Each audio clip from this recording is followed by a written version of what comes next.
بسم الله الرحمن الرحيم. السلام عليكم. في هذه الحصه ان شاء الله يا ربي غنخدموا هذا التمرين اللي في المعطيات ديالو نعتبر في المستوى العقدي. اذا خذوا التمرين، خذوا معايا المعطيات ديال التمرين. نعتبر في المستوى العقدي النقاط A و B و C التي ألحقها A كيساوي لنا جوج ناقص E جوج الجذر ديال 3. B اللاحق ديالها هي جوج زائد E جوج الجذر ديال 3 و C اللاحق ديالها 8. دونك السؤال الأول: اكتب على الشكل المثلثي الأعداد العقدية A و B و C. دونك عندنا A كيساوي لنا، لدينا A كيساوي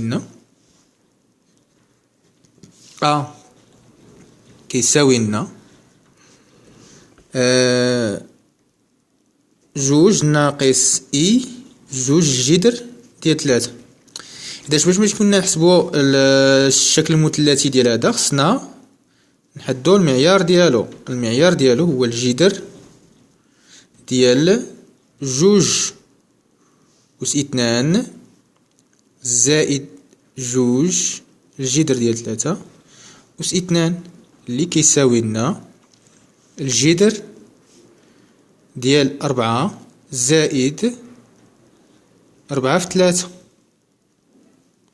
دونك هي اللي كتساوي لنا الجذر ديال 16 هي 4.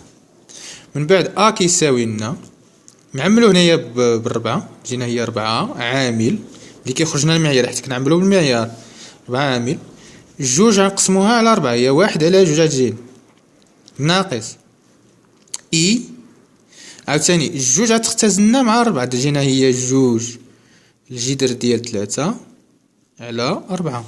هنا كتعرفوا غتجينا جوج على 4 هي 1 على جوج. هنا غتختزل لي الجوج مع الربعة يبقى لي هي 4 عامل 1 على جوج ناقص E الجذر ديال 3 على جوج. إذا كي كتعرفوا الكوسينوس ديال 1 على جوج، الكوسينوس ديالها هي الكوسينوس ديال بي على 3، والجذر ديال 3 على جوج هي E سينوس ديال بي على 3. الوغ الا لاحظتوا هذه بحال هذيك الطريقه اللي كنت درتكم في الفيديو اللي داز، كوسينوس ديال بي على 3 ناقص اي سينوس ديال بي على 3. دونك هذه هي المرافق ديال 4 عامل الكوسينوس ديال بي على 3 زائد او سينوس ديال بي على 3 كاملها باغ. اذا هي اللي غتساوي لي هي المعيار اللي في وسط الباغ هي 4، المعيار 4 ولاغيمون هي بي على 3. إلا درنا لها باغ غتجينا هي 4 ناقص بي على 3. إذا الشكل المثلثي ديالو هو 4 بي على 3. بالنسبة لينا دونك حنا حددناه هي هذه ونأطروه كيساوي لنا 4 ناقص بي على 3. بالنسبة لبي دوك هذا بالنسبة لهاد التمرين، هذا هو التمرين من السلسلة اللي كنكون كنديرها في القسم مع التلاميذ ديالي. ما درناش التمرين هذا ما درناش التصحيح ديالو، دونك يمكن للتلاميذ يجيو لهاد الفيديو هذا ويشوفوا التصحيح ديالو، وكاين بعض التمارين اخرى اللي غنديروا لهم هاد التصحيح. دونك بالنسبة لبي كيساوي لنا اول حاجة نحسبوا المعيار ديالها عاوتاني، لأن بي عندنا كيساوي لنا جوج زائد إي جوج الجذر ديال 3. ألوغ بلا ما يمكننا نحسبو المعيار ديال هاد العدد هذا لأنها لتجؤ الطرق. إلا حطو بي هي المرافق ديال إذن هو المرافق ديال إذن يمكننا نكتبو بي على هاد الشكل هذا هي جوج ناقص إي جوج الجذر ديال 3، وهذا كي كتلاحظوا هو العدد هو هذا العدد اللي كيساوي لنا مرافق ديالو هو باغ. دونك هو يا 4 ناقص بي على 3. إلا درنا له باغ كيولي لنا هو 4 ناقص مع الناقص هي زائد بي على 3 هي بي على 3. وكنكونوا حددنا الشكل المثلثي ديال بي اللي كيساوي لنا 4 بي على 3. هذا بالنسبة للسؤال الأول. إذا نحدد الشكل، بقى لي آخر شكل مثلثي هو السي. السي كيساوي لي 8. إذا كتعرفوا 8 عدد حقيقي موجب بسهولة، المعيار ديالو هو 8 والشكل المثلثي ديالو هو 0. إذن هذا هو بالنسبة لنا، هذا هو المعيار ديال الشكل المثلثي ديال 8 ديال السي هو 8 0. السؤال الثاني قال لك بين أن أ ناقص سي كيساوي لنا 1 بي على 3. إذا باش يمكن لي نبينو عادي نحسب. إذا عندنا أ ناقص سي على بي ناقص سي كيساوي لنا أ كيساوي لي هو 2 ناقص إي 2 جذر ديال 3 ناقص 8، والتحتانية 2 زائد إي 2 جذر ديال 3 ناقص 8. كي كتلاحظوا هنايا عندنا 2 ديرهم على العدد الحقيقي 2 ناقص 8 هو ناقص 6. هنا ناقص إي 2 جذر ديال 3 بقى هي نعاود تاني نفس الطريقة. هنايا 2 ناقص هي ناقص 6 زائد إي 2 جذر ديال 3. إلا لاحظتوا هنايا كنلاحظوا هنايا عندنا 2 وهنايا 6، دونك كاين واحد العامل مشترك ما بيناتهم. نعملو باش نعملو بناقص 2. إذا شنو غيبقى لي هنايا؟ يبقى لي هنايا 3. شنو غيبقى لي هنايا؟ زائد إي الجذر ديال 3 مقسومة. نعمل هنا بنفس الطريقة بالناقص 2، يبقى لي هنايا 3 ناقص إي الجذر ديال 3. غتختزل لي هادي مع هادي وغتبقى لي غير هاد القيمة هادي اللي غتبقى لي دابا، تبقى لي هي 3 زائد إي الجذر ديال 3 على 3 ناقص إي الجذر ديال 3. إلا لاحظتوا مازال طريقة أخرى يمكننا نعملو بها، نعملو باش بالجذر ديال 3. إلا عملت بالجذر ديال 3 تبقى لنا الجذر ديال 3 زائد إي عامل الجذر ديال 3 تبقى لنا الجذر ديال 3 ناقص إي. تختزل هادي مع هادي غتبقى لي هي الجذر ديال 3 زائد إي على الجذر ديال 3 ناقص إي، ونضرب في المرافق. إلا ضربت في المرافق ديال هادي هو الجذر. باش نحيد هاد يعني نحيد هاد العدد العقدي من المقام باش يمكن لي نحيدو كنضرب في المرافق. إذا المرافق ديالو هو الجذر ديال 3 زائد إي. إلا ضربت لتحت في المرافق غنضرب هو الجذر ديال 3 ناقص إي عامل للجذر ديال 3 زائد إي. اللي درتو هنا نديرو هنايا، وهنايا هذا هو هذا. إذا هذا يكون أس 2. إذا كي كتلاحظوا إذا هذا بالنسبة لنا الشكل، يعني خصنا نلقاولو الشكل المثلثي ديالو.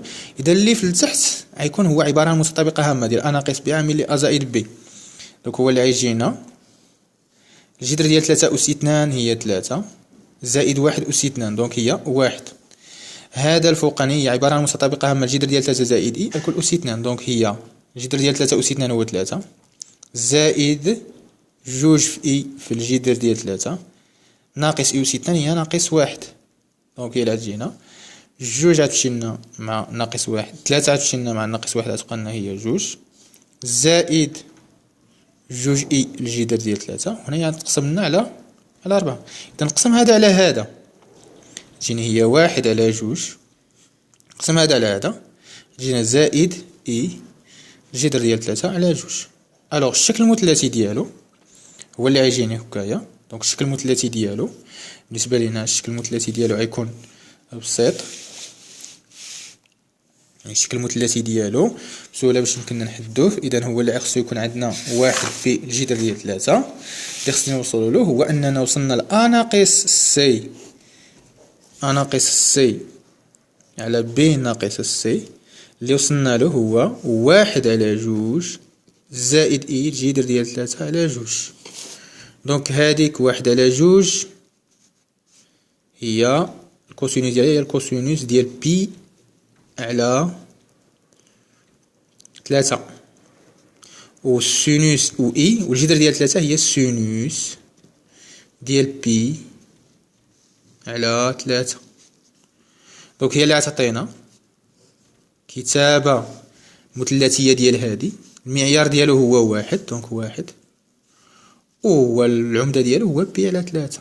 وكنكون برهنت على ان ا ناقص سي على بي ناقص سي كيساوي لنا الشكل المثلثي ديالو هو 1 بي على 3 باستعمال المرافق. الوغ بالنسبة لينا حنايا فلاش هاد السؤال هذا هو السؤال بالنسبة لنا السؤال الثاني. قال لك استنتج طبيعة المثلث ABC. دونك الطبيعة ديال هاد المثلث ABC خصنا ضروري نشوفو هاد الصيغة هادي، نستعملو السؤال اللي قبل. اذا ضروري نبقاو يعطيوكم شي سؤال هاد المرة لا في اي تمرين كما كان يعطيكم السؤال اللي قبل ضروري استنتج، ضروري استعمل يعني المعطيات اللي قبل. دونك شنو عندنا؟ لدينا A ناقص C على B ناقص C كيساوي لنا 1 بي على 3. اذا هاد الشكل المثلثي غنجبدو منه جوج د الحوايج. غنجبدو ان المعيار ديال هذا هو 1، يعني الا كان هو A ناقص C على B ناقص C كيساوي لنا 1، والعمدة ديالو هو لارغيمون ديالو هو A ناقص C على B ناقص C يوافق بي على 3 بترديد دو بي. اذا حنا الطبيعه ديال هذا المثلث دائما ما يخرج لكم هذا الشيء، دائما خصنا نشوفوا الطبيعه ديال المثلث اللي غيخرج لنا هذا A B C. اذا خصنا نشوفوا الزاويه ديالو شحال هي، مثلا نفترضوا A هنايا و B هنايا و C هنايا. اذا لا عطاتكم المعيار ديال هذا هو 1 بي على 3، ضروري تعرفوا ان هذه هي بي على 3، والمعيار ديالو هو هذا القياس هذا، هو هذا القياس هذا على هذا القياس هذا كيساوي لنا 1. يعني سيتادير هذه المسافه ا بي كتساوي لنا ا سي، وهذه القياس ديال بي على 3. دونك يعني الطبيعه ديال المثلث غيكون متساوي الاضلاع. اذا هنايا هذه تكافئ. الا لاحظتوا اللاحق ديال هذه المتجهه هذه، اللاحق ديال هذه المتجهه هذه هي بي سي، واللاحق ديال هذه المتجهه هذه هي اسي. كنديروا هذه الطريقه باش كيمكننا نعقلوا عليها. يعني كنديروا اللاحق ديال هذه الاولى، هذه المتجهه الاولى اللاحق ديالها بي سي والمتجهه ديال اللاحق ديال المتجهه بي سي، وهذه هذا اللاحق ا ناقص سي ديال المتجهه اسي اللي توافق بي على 3 عفوا هنايا بي على 3 بترديد دو بي. اذا بالنسبه لينا حنايا بقات لنا هذه اسي وهنايا بي سي. هذه اسي هي المسافه ديال اسي نديروا لها اسي، وعندنا بي سي هي المسافه بي سي كتساوي لنا 1. اذا الا كانت المسافه اسي على بي سي كتساوي لنا 1، وبي سي اسي المتجه بي سي اسي القياس ديال هذه الزاويه هذه هو بي على 3، اذا الطبيعه ديال المثلث اذا ا بي سي مثلث متساوي الأضلاع، متساوي الأضلاع في أي نقطة من النقاط ديال، لأنه متساوي الأضلاع، الأضلاع ديالو تكون متساوية، والقياس ديال كل زاوية ديال الرأس ديالو غتكون هي بي على 3. دونك هذه هي التمرين كيهضر على هذا الشيء هذا. الهدف ديالنا هو تحديد طبيعة المثلث ا بي سي.